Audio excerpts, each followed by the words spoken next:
Tur jums ir otrs 140. Jā, to es arī pirms tam rukāju. Strēlis ir vienādas, visa virsbūve viena un tā pati.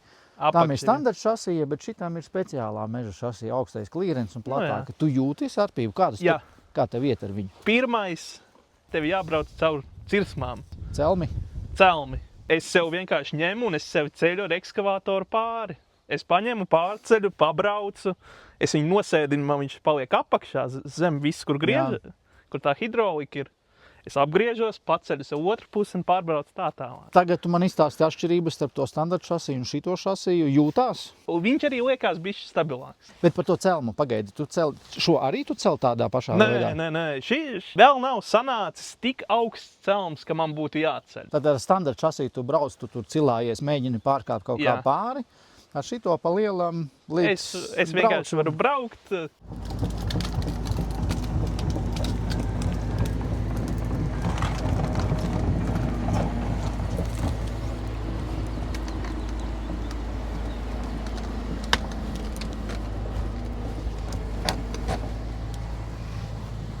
Pieņem, ka tā arī bija, ka uz celmu uzbrauca, nosēdās un vienkārši.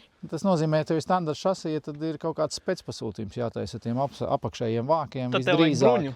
Bruņa jātaisa vēl papildus bruņa kaut kādu. Šeit jau no rūpnīcas viņš nāk augstāks, un tā bruņa jau biezāka un jau no rūpnīcas ir pastiprinātāka. Tad salīdzinājumam ir standarta šasiju tu esi stūrējis un šito stūrēji, un standarta šasijā mežā tu vairs atpakaļ gribēsi? Nē, nav. Viena laba lieta, kas bija standarta šasijai, vieglāk iztīrīt ķēdes pēc tam.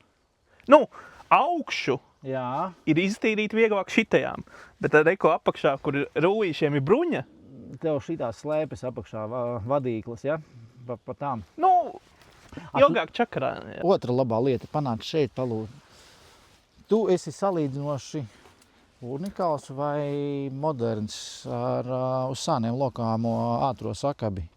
Nē, tā ir ļoti laba feature. Ir īpaši mežā vajag. Nav vieta, pieņemsim. Jā. Ja man būtu šitā, es viņu varu likt tikai šitā. Ja man ir šitā, es viņu varu likt šīti. Un tad es varu likt kaudzē.